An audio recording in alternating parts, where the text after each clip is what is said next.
How's it going, guys? Tonight's stream, we are going to look, excuse me, at the Gnosis as the ultimate therapeutic modality. Um, Before we go any further, I have to say, for algorithmic purposes, that none of this is intended to be medical advice, and this stream is not in and of itself intended for therapeutic use. Having said that, though, if you guys have been following me lately, you're aware that I've been really diving deeply into neuroscience, cognitive science, and all of these related disciplines. And it's really facilitated, um, I guess, accessing the language that I need to really frame this process effectively, right? So, gnosis means knowledge, and a lot of people associate it with religious ideologies, particularly Christianity. And that's actually got nothing to do with the gnosis, in my opinion. And it's actually really harmful um, because what real gnosis is actually about removing filters and dissonance from our being so that we're able to have a more holistic perception of the universe.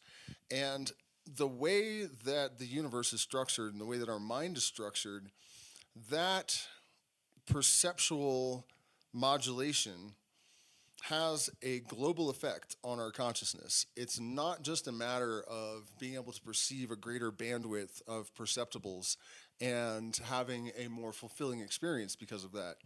It actually gives you a sort of reset in your perceptual architecture, by sort of inculcating the map design of the universe and the mind. Um, and conventional therapy approaches, there are some fundamental errors that they generally make, right? Because the brain, there's increasing evidence that it is basically holographic, right? So, a lesion in a part of the brain where there's certain information stored, that information is still present globally throughout the network. Why is it telling me that I'm not connected?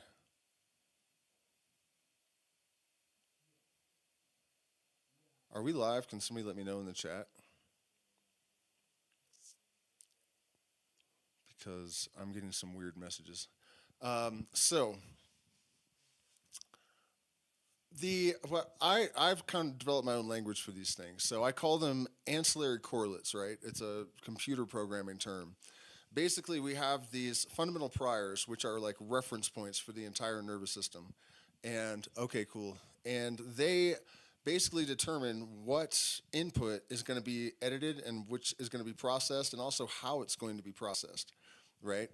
So we have these fundamental priors, and then we have, connected, symbolically connected, experientially connected, like lesser contributaries, I guess you could say, right? So when you go to therapy and you isolate these traumas, mommy issues, daddy issues, bullying at school, whatever it is, you can target this one part of the fractal, but it's not going to globally disappear, right? It's kind of like that analogy I made where if you make a lesion in the brain where there's certain information stored, it is still present in the, globally in that network. But if you go to the absolute fundamental prior, which is your basic ontological model, your religious beliefs, your beliefs about what the universe is, whether it's good or evil, et cetera, et cetera. That is the fundamental prior. That is why when people have spiritual experiences, they tend to, or there's a potential at least, for a major revolution in their being. And it's instantaneous and it's lasting. And that is because we have gone to the core, the fundamental branch of the Mandelbrot set that is your consciousness and your being and your emotional constitution and your psychological architecture, right? The reason that spiritual systems and religions don't necessarily do this as well as what I refer to as gnosis is that they are full of doctrinal baggage, right? So you're still kind of going after this fundamental, Mandelbrot arm, but you are saddling yourself with a whole nother set of crap, right? So say you have an addiction problem or you're violent or whatever it is, and you decide that you need to become religious because that will reset your ontology prior and allow you to escape from yourself, right? And it may work to an extent, but now you're saddled with guilt of the blood of Christ and, all of these other like sin obsessed systems cause unworthiness. And there's a whole bunch of stuff. It's a minefield, religion, right? So, you've gone after this most fundamental of all priors, but you've brought a bunch of other stuff in. And so what happens is these old patterns are reactivated by association with these new layers of doctrinal dissonance that you're picking up, right? So the difference with Gnosis is that you are targeting that fundamental ontology defining belief system, that prior, and you are resetting it. You're not redefining it. You are not adopting a new doctrine and a new belief system to superimpose upon it. You are strategically eliminating points of dissonance, and you're building a new framework based on observation and experience of the universe. And the only guidance that you're going to receive in this is in the arenas of like critical thinking and observational protocol, like the ability to really understand and apply principles like as above, so below, so within, so without. You have a set of fundamental universal truths, and you learn to see those things for yourself. And also, there's transcendental states that can help you with this repatterning, deactivating the default mode network, or not deactivating it really, but attenuating it temporarily so that you can make adjustments and have perceptions, right, of your own accord for yourself, directly interfacing with God. That's what the universe is in the sort of Gnostic context, right? You are having a direct experience and you're extracting that information, and we have techniques and protocols to prepare the nervous system for this reorganization process, right? So that is all for tonight, guys. Good night. I'm just kidding. I mean, but that basically is, the long and short of it. The reason that the protocol that I use is so effective at our retreat events in the Amazon and in my consultations is exactly what I described. We're not swapping one set of BS, belief system bullshit, however you want to interpret the abbreviation, for another. And it's not that we don't go through a process of dealing with traumas and sorting out the baggage of your ancestors, which is really what that is. That's part of it. But the fundamental thing, if you do not go and look at the faults and the blind spots that your fundamental, the generative model, that you have created, the fundamental bits that have informed your perception, the fundamental truth about your universe, you're chasing your tail. Because as you bring some aberration into homeostasis, the holographic nature of the mind tells us that it's going to still be present in other places. It can also be reformulated. They will kind of work their way back into their old configuration unless due diligence is done. And the reason that Gnosis permanently liberates people from that is because it goes to the core thing and it resets the system without inculcating any new dissonant priors, right, for the system to operate upon. Let me check my notes a little bit so I can stay kind of on track here. Yeah, I mean, the trauma also, this is interesting because trauma basically creates a demiurgos. It creates a false persona that is like a dissonant projection of the real, true, fundamental self, right? And for me, for most of my life, it was so limiting, to put it mildly. I mean, it didn't matter what I did in terms of, I could pull off the most improbable miracles, but I was guaranteed to sabotage them before anything could really, you know what I mean? Like things like that, that this demiurgos, it's like you're in the Garden of Eden and you know it. And for no reason really, there's nothing you can do to make sense of it.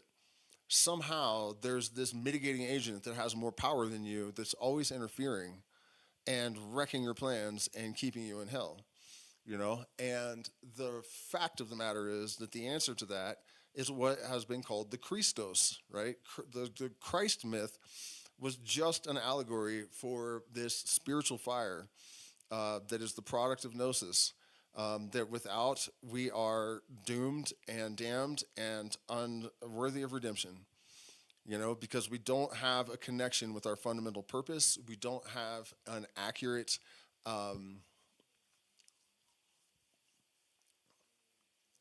model of the universe. And if we don't have, all systems are recursive, it's all reflections. So if we have a distorted perception of ourself, we're guaranteed to have a distorted perception of the universe. There's no way we're going to effectively relate to either in sufficiently to create a harmonious environment for ourselves. You know, so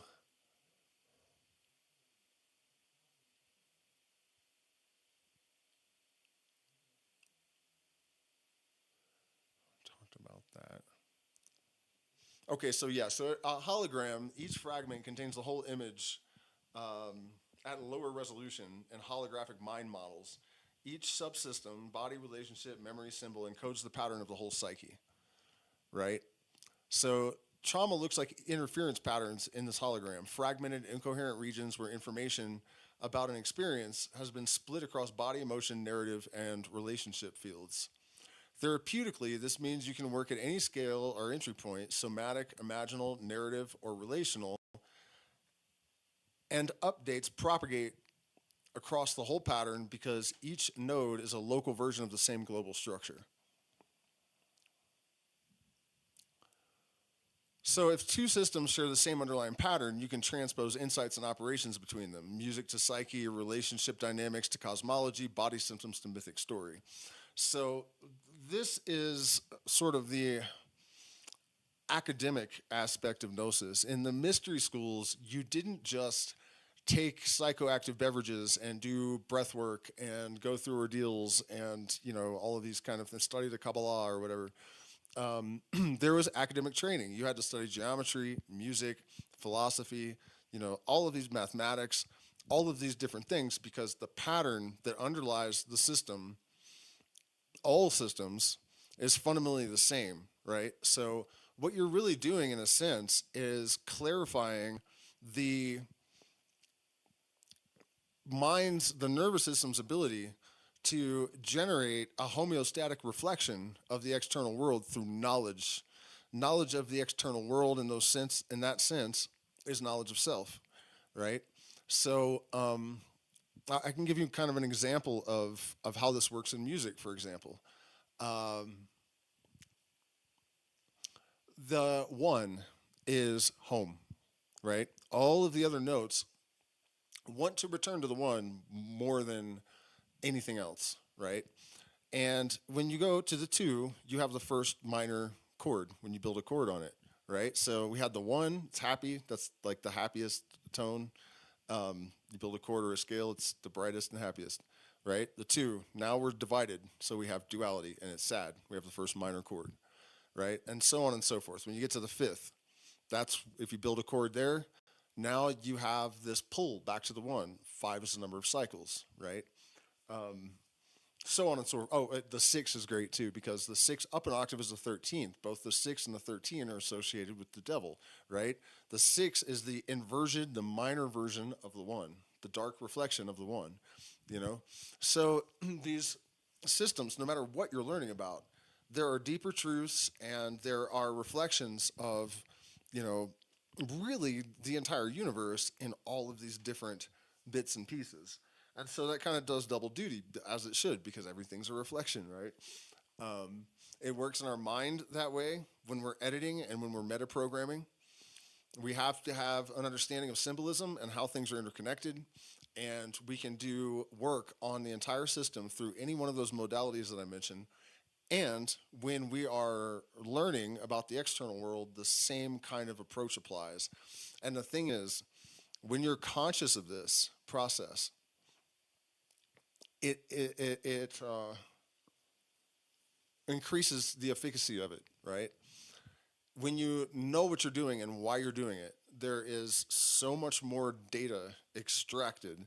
And also the way that your mind is processing it, much more parallel, right? So the more you do this kind of work, the more you develop a bridge between the conscious and the subconscious mind, the more you understand how your nervous system is set up and integrated and how your experiences are categorized and how they're related, the more this process is empowered and the more it accelerates and the more it becomes organic.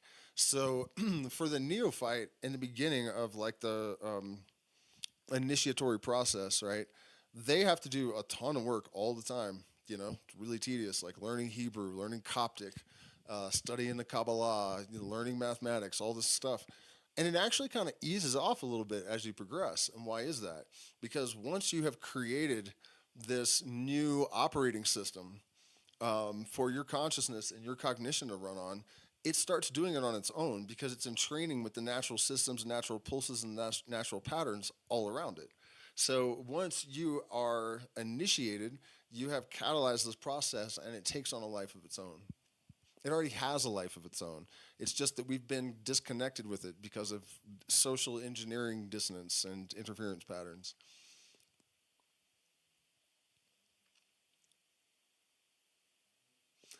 So symbolic therapies, ritual, and imaginal work already exploit this shifting a pattern in an image, role, or story during a reconsolidation window, changes the interference pattern in the underlying network.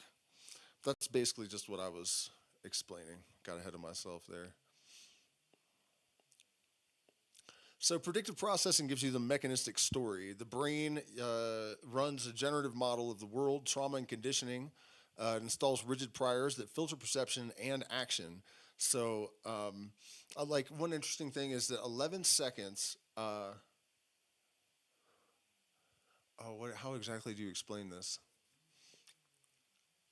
When you encounter a decision, 11 seconds later, subconsciously, your nervous system's already decided. You're sitting there thinking that you're about to have agency and that you're going to make a determination about something. No, that's already been decided. But 11 seconds after the you encountered the thing, it's been decided, right? It doesn't have to be that way. You have to re-engineer. Um, and something that a lot of people don't realize either is that these signal gating or neural gating systems in our nervous system, they're not just editing out perceptible like noise, junk signals. They're actually capable of changing or not modulating the meaning of a perception before it even reaches the subconscious, you know? So until you have taken your own metaprogramming into your own hands, you are so much less at the wheel than you think you are that you literally wouldn't believe it if I could explain it to you right now, probably, because you have all of these components in your being that are going to, how do you say, when you intercept, they're going to intercept the signals and they're going to make sure that you remain in your, whatever interpretive modality suits you. And the reason that they're so stringent, I guess, is that it's wired to your survival. So as far as your nervous system is concerned, it is mitigating and manipulating the signals that should represent your generative model of reality in order to keep you alive. So, this is why we are so entrenched in this battle between being automatons and actually having agency and making our own decisions and creating the world, the life for ourselves and the world at large that we would like to see. We literally have a AI basically running in our system that is manipulating our behavior. It is altering our perceptual parameters, and I mean, it's got to be fixed. It's at this point, it is an evolutionary maladaptation, maladaptation. um, so Gnosis basically loosens that enough that reality can update it directly. Your, priors. Um, the person sees through their own priors, recognizes them as constructed, and experiences a more vertical, less defended contact with self and world, which is good.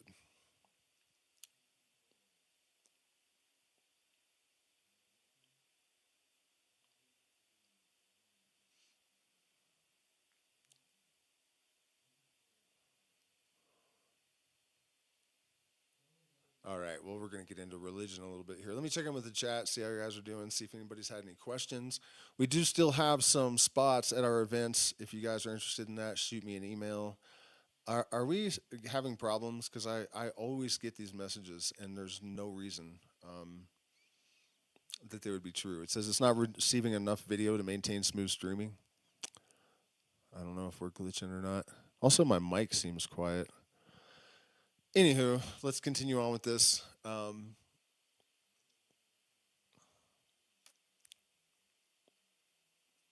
Yeah, so the ontological model is the fundamental prior, what the organism takes reality and self to be, and that is exactly where this modality works.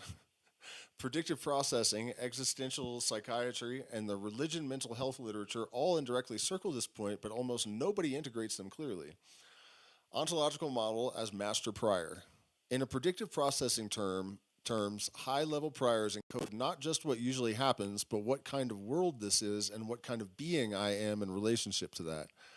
Man, it's really bugging me that it's looking like my... Let me try adjusting this. Better? Whoa, sorry. That should be better. Better? It's too much, too much. Back it up, back it up. Check, check. Okay, that should be okay. Maybe it's still a little too hot. There we go. Damn, oh, still pretty hot. All right, so where were we?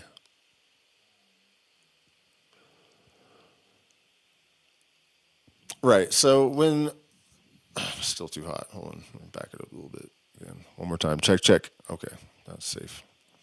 All right, so damn it, it's still too hot. When those ontological priors are threatened or fragmented in ontological security, people experience chronic anxiety, derealization, and split between inner and outer worlds. Psychiatry is starting to recognize this as central, not peripheral. So if you edit local content, symptoms, behaviors like lesser traumas, without touching the underlying world model, the system just rederives the same problems from the same "this is what reality is" assumption. Right? This is why so many of you guys that have had consultations with me over the years have said, I just don't understand. I had all this therapy and I went to see all these psychiatrists and, all these years of my life. And then this stuff was able to do what none of them could. And this is exactly why, because they're like cutting leaves off instead of going for the roots. So if you shift the ontological prior, which counts as real, meaningful, possible, what counts as how you determine what counts as real, and you instantly change the error landscape, right? Different sensations and events become predicted. Different futures open, and whole families of downstream symptoms lose functionality. So religion, spirituality as crude ontological therapies.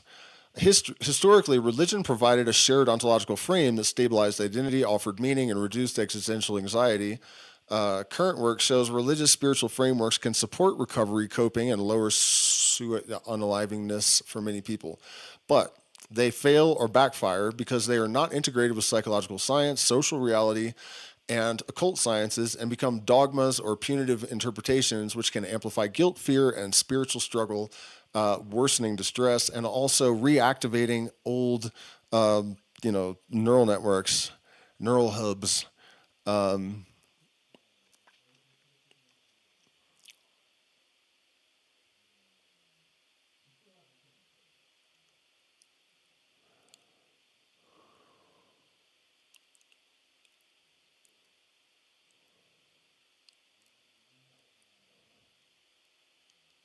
So now let's talk about the fractal mind and the fractal universe and how all of this relates to that. In a truly fractal mind, just hammering away at ancillary correlates without even touching the hub will feel exactly like chasing your tail. The pattern reasserts itself because the generative learning that requires those symptoms has never actually been unlearned. When side work just regrows the hub. Classic psychodynamic symptom substitution was the intuition that if you only treat peripheral symptoms, new ones will appear because the underlying conflict is unchanged. Empirical reviews suggest that crude substitution is rarer than Freud thought, but patterns do persist when core schemas are untouched. In a fractal nervous system, self-similar dynamics show up at multiple scales. If the same emotional learning is still encoded at the core, new ancillary correlates can emerge as fresh expressions of the same attacks. So, memory reconsolidation work is explicit. You must re-evoke the symptom-requiring schema, the core emotional learning, and then mismatch it. Not just tinker with surface behaviors, otherwise you get coping and not erasure. Ancillary correlates are useful mainly as portals. You can grab them to lead you into the hub, unlock the core learning while it is labeled, and then confirm that the original emotional response no longer reacts it, which is the marker that the attractor has actually been rewritten. And that is actually a procedure from the old mystery schools where a reaction would be provoked in an initiate, and then after a certain ordeal or initiatory process, that same reaction would be instigated again, and there would be no, hysteria or whatever. And if it didn't happen, you would have to repeat the ordeal with variation in order to resolve it.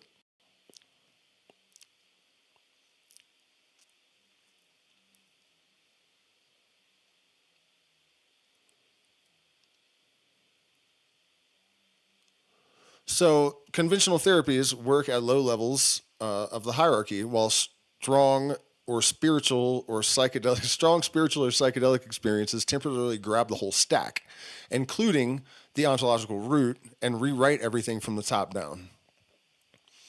So conventional therapy, local edits, and slow propagation. Standard psychotherapy is effective on average, but much of its target symptoms, cognitions, and interpersonal skills rather than the core what is self, what is reality, what is life for model. So change propagates slowly, it decays over time, and is also like reinvigorated by new experiences. And anytime that you acquire some new associated dissonance, it's layering and reactivating and giving substance to all the related stuff.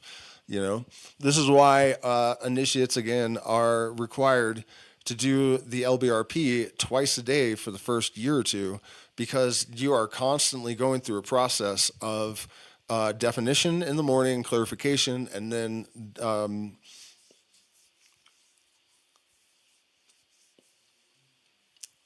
clearing at night. That's a simple way to put it.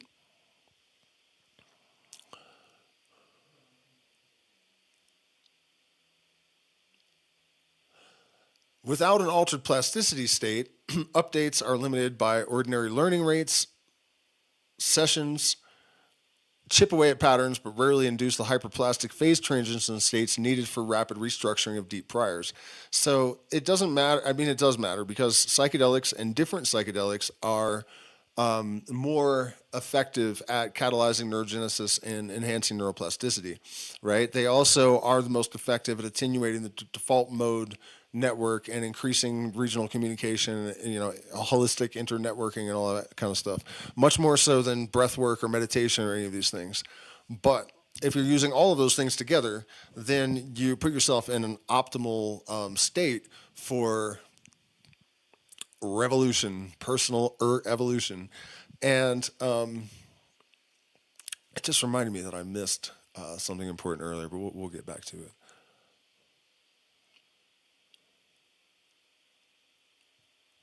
So Research into psychedelics and mystical experience shows that the intensity of oceanic boundlessness, ego dissolution, and unity with ultimate reality strongly predicts lasting symptom reduction and improving meaning of life. It is because truth is light, truth is self substantiating, all is light, there's only light and void in the universe. So when you remove this dissonance, which is what you're signal gating in your nervous system basically is doing, it's introducing dissonance because it's introducing untruth. It's literally generating darkness to occult your sight. And it's no different than any other real experience, right? So, like, you're a child, your parents keep you out of the ghetto, and you've never seen like violence or you know what I mean. There's all kinds of darkness you don't know about. Your parents have filtered it, right? But then the kid goes out into the world and he witnesses these things, and he has a more holistic understanding of what reality is, and he develops wisdom, hopefully, as a response to this. When you take these filters down temporarily and you're exposed to this greater reality, it's a real experience. It's not that you are having a trip and you are subjectively interpreting it as a feeling of being connected to a greater reality. You are literally having an experience of a more interconnected greater reality.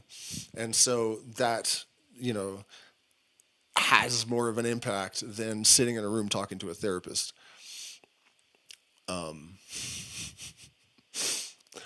These events function as pivot states, hyperplastic states where the self model and world model become labile at once, allowing a single experience to reorganize value, identity, and purpose in a way that persists for months or years.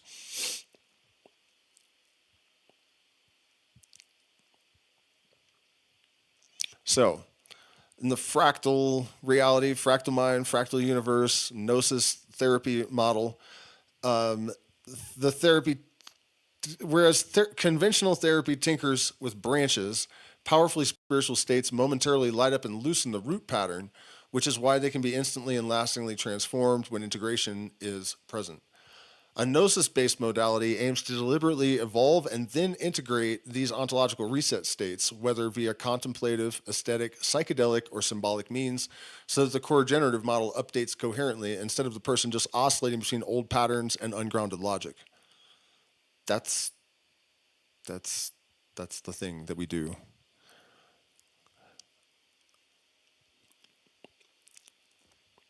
So guilt-based doctrine hijacks the gain. If you have a more conventional spiritual awakening and you become Catholic, you've basically just decided to inculcate a pattern of chronic excessive self-blame and anxiety, which is linked to perfectionism and a sense of being intrinsically unworthy or perpetually failing God. So, you've stepped in a trap. Clinical work on religious trauma shows that fear based teachings, sin preoccupation, and scrupulosity can entrench shame based identity and worsen depression and anxiety, especially in people with prior complex trauma. So it's not good. Don't do that. Regression via reactivated prior patterns. So for trauma survivors, doctrine that frames coping behaviors such as substance use, sexual addiction, or anger as moral failure rather than survival strategy, because that's really what it is, can layer spiritual condemnation on top of existing shame, reawakening old attachment and worthlessness schemas. So, you're you might be able to use your newfound fear of God to get you to stop drinking finally or whatever. But you're taking on a whole nother different set of baggage and limitations. Scrupulosity, OCD, centered on religious moral failure, illustrates this point mechanically. Intrusive guilt and fear of damnation drive compulsive checking, confession, and self monitoring that keep the nervous system in a threat loop, effectively regressing the person into earlier, more helpless states. So basically, if you become religious all of a sudden and you're trying to unnaturally conform to doctrinal, behaviors or doctrinally approved behaviors, then you become hypervigilant and you've got yourself in this fear matrix, and that's not good either. So Yeah, another reason that the religious modality, even though it may result in some behavioral changes that are positive, overall you're fucking yourself over. So this is non-coercive alignment. It's a good way to think about it. Studies on religious coping distinguish positive forms, forgiveness, gratitude, secure relationships with the divine, from negative forms, gods that threaten punishment, abandonment, or condemnation, and the negative forms are robustly linked with worse mental health. With authentic spiritual alignment, you can experience profound regulating and transformative effects.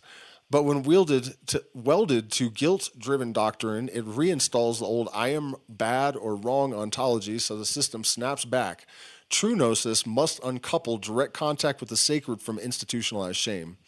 And that's, one of the reasons I'm always really anti-religion in my streams, because none of them are good. They all have all this baggage. And none of them are necessary.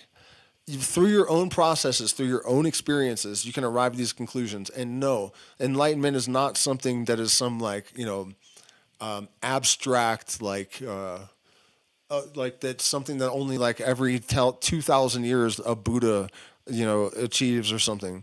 That's part of the lie to keep people trapped and to not even make the effort, because they make it sound like something that is just so out of bounds for the average person. And the truth is, it's a spectrum, and it's much more accessible than they would have you believe.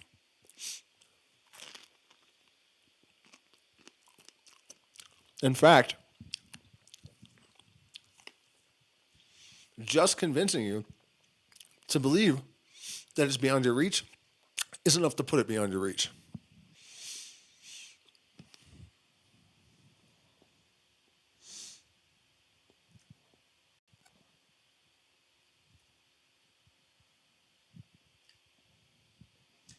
So, questions, comments?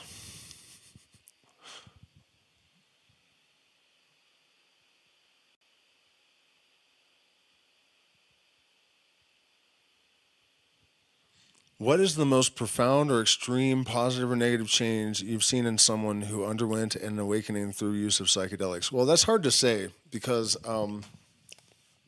I've seen a lot of stuff, good and bad. Mostly good, overwhelmingly good. The most, I mean, that is so hard to qualify or because I've seen people gradually go from living off of Kentucky Fried Chicken, pale, miserable, doing absolutely nothing, to like writing books and going to school and exactly the opposite of what they tell you, what they told us, I guess, in the 90s, that if you take psychedelics, you're gonna do the opposite of what these people actually do. Myself, I'm a good example. I had a lot of abuse as a youngster. Let me pop these leaves in.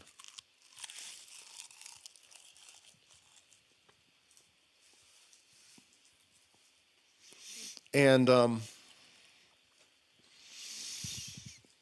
I not only that, but I was in a biker culture basically, and drug dealers, and so it's like how dangerous you were determined your value, which is not. I mean, I wasn't fundamentally, luckily, I wasn't. There was something in me that didn't want to go along with it, but to an extent, I kind of had to, right? And then also the emotional damage. So I had bipolar disorder. No, I'm sorry, borderline, basically, and I was pretty dangerous,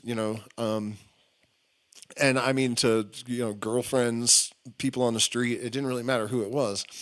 If you pushed a certain button, if you hit a certain trigger, just push that button like nothing. Watch me turn into a psycho all of a sudden, And it was bad because I had martial arts training under Master Quan, Grandmaster Quan, actually, who's probably the baddest motherfucker that ever walked the face of the earth. And if you don't believe me, you can Google it or look him up on YouTube. There's exhibition video and stuff of this guy putting steel pins to his arms and pulling trucks full of kids and blindfolded, and he'll jump in the air and break 5 objects before he hits the ground again.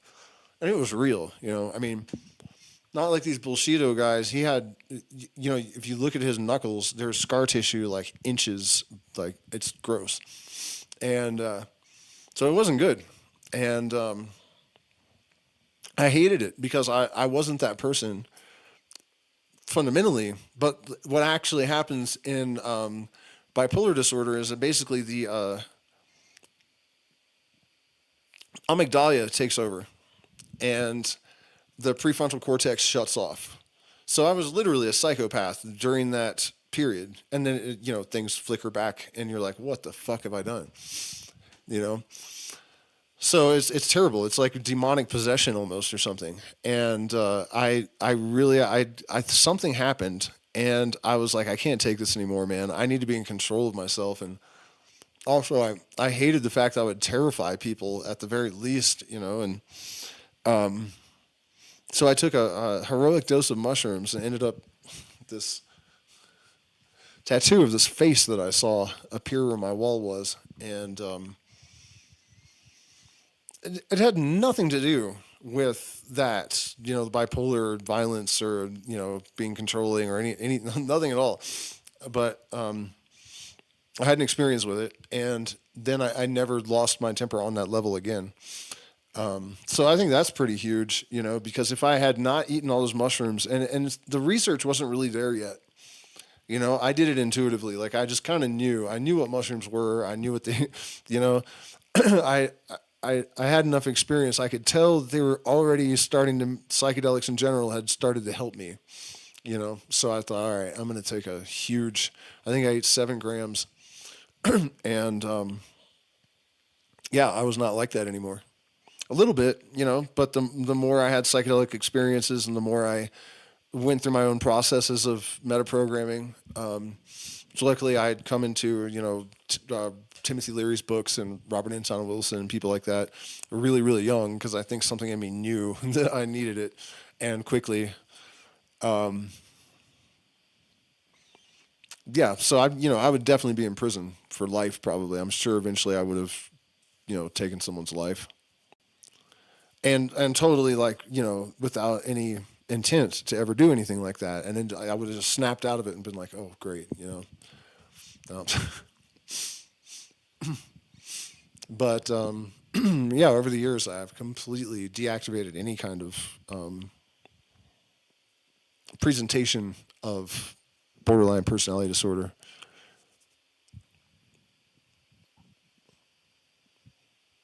And you know, negative experiences, you don't really see that. I haven't really seen it. I mean, that generally occurs when someone has a predisposition to mental illness, and you know, it can trigger those things. But I have also seen people that have like paranoid schizophrenia that are, you know, that is a contraindicated illness with like ayahuasca, for example. But someone lied to me, and he told me that he didn't have schizophrenia, and he didn't tell me the truth until like 4 ceremonies in or something, and it did him a world of good. His symptoms reduced dramatically. So even, I'm not saying that's a good idea. I'm not saying that that even means anything. It's just one person. But I did make that observation that even some of the things that are considered like, you know, this person's off limits, that's not always the proper course. Playing with fire on that one, though. I definitely would not have allowed him to participate if he had told me the truth. Let's put it that way.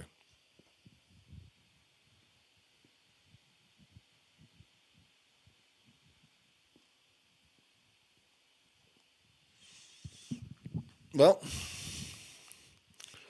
that's really all I have to say about that, you guys. I'm working really hard right now on my Bob Weir tribute, which I'm going to do in a couple of days. Speaking of priors, Bob Weir actually personally helped me deactivate one of my worst priors, that, you know, I was an imposter, and that I had no value. And I didn't even know that what had happened until a few months ago. So it was 13 years ago that it happened. So I really owe that guy a lot beyond, aside from just being a big fan. I was going to do the stream the day after he passed, but then I realized his songs are really hard, and I don't really know them very well. I always play Jerry's songs. And so anyways, I needed a few days to work on it. So that'll be Thursday or Saturday. I don't know. It depends on how far I get tonight and tomorrow. But I appreciate you guys being here. I hope this was enlightening. And it is true. Gnosis is, and this is not medical advice, again, algorithm, but the Gnosis is really the most effective therapeutic modality because it goes for the fundamental prior, your ontological generative model, and works directly on that without inculcating a new BS, a new belief system, a new operating system, which it's just a protective measure, and then the protocol does nothing but train your mind to extract actual truth from your experience, and your new generative model is based on that.